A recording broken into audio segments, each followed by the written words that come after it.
El libro de Jonás es una historia subversiva acerca de un profeta rebelde que odia a Dios por amar a sus enemigos.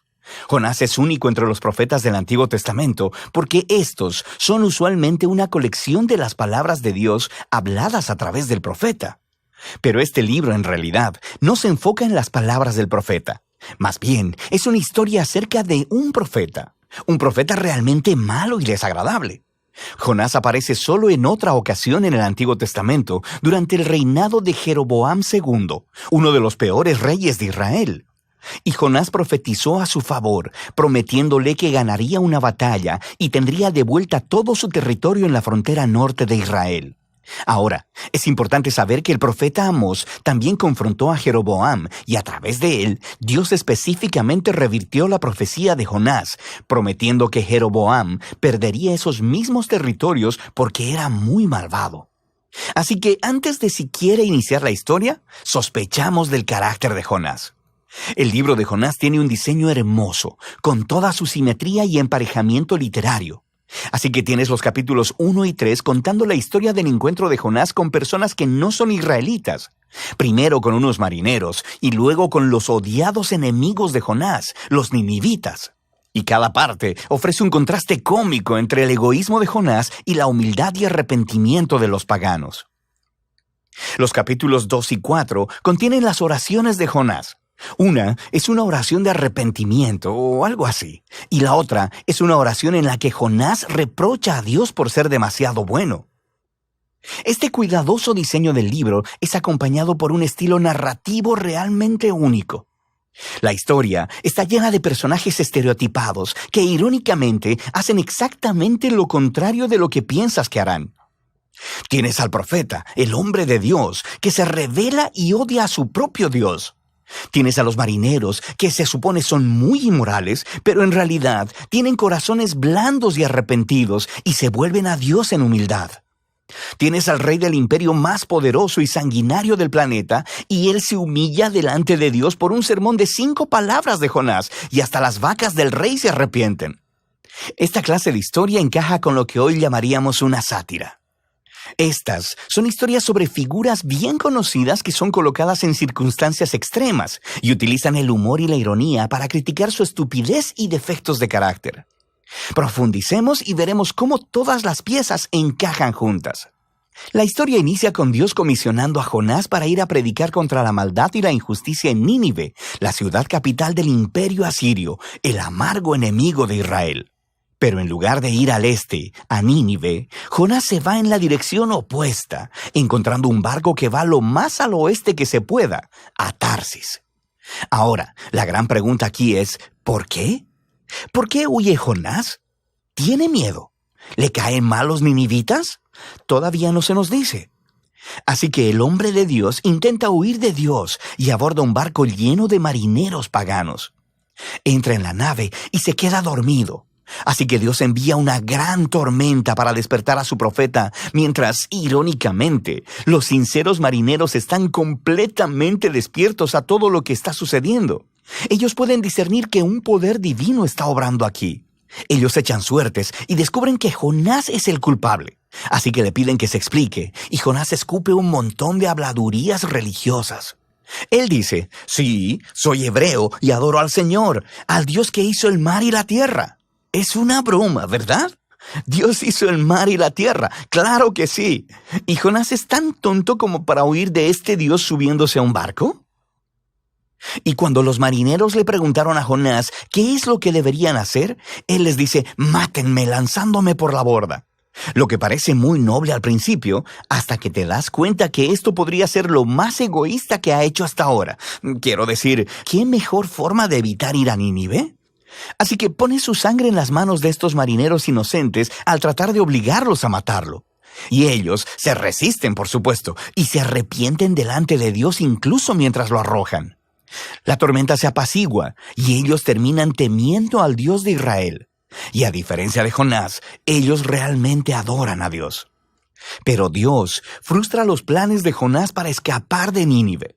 Mientras Jonás se hunde, Dios provee una extraña tumba acuática para él, el estómago de un gran pez.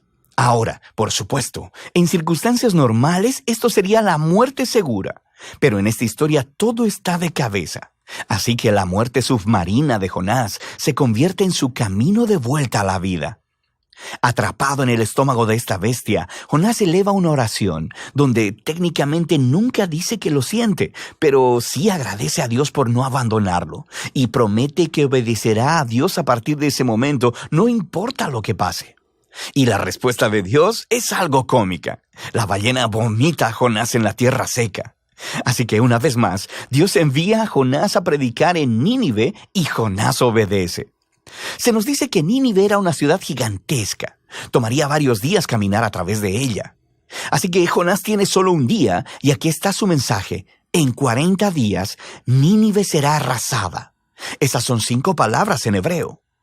Este sermón es muy corto y también algo extraño. Quiero decir, mira lo que le falta. No se menciona lo que los ninivitas han hecho mal, ni lo que deben hacer o cómo deben responder. No hay mención de quién los destruirá, y lo más notable, no se menciona a Dios. ¿Qué está pasando aquí? ¿Está Jonás intencionalmente dando la mínima cantidad de información? Es como si él estuviera intentando sabotear su propio mensaje o asegurar la destrucción de los ninivitas. Jonás no está haciendo ningún esfuerzo. Sean cuales sean sus motivos, el plan no funciona, porque tan pronto predica su sermón de 5 palabras, el rey de Nínive y la ciudad entera, incluyendo a las vacas, se arrepienten en silicio y ceniza. Así que, por segunda vez, esos paganos malvados muestran que son más sensibles que el mismo profeta de Dios. De manera que Dios perdona a los ninivitas y no destruye la ciudad. Ahora, aquí tenemos la parte brillante de la historia.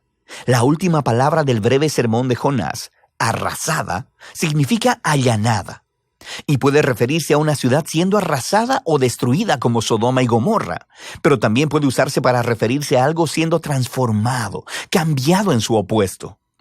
Así que, cómicamente, las palabras de Jonás se vuelven realidad, pero no de la manera en que él esperaba. Nínive sí fue arrasada, conforme los enemigos de Jonás se arrepienten y encuentran la misericordia de Dios. El capítulo final une todas las piezas.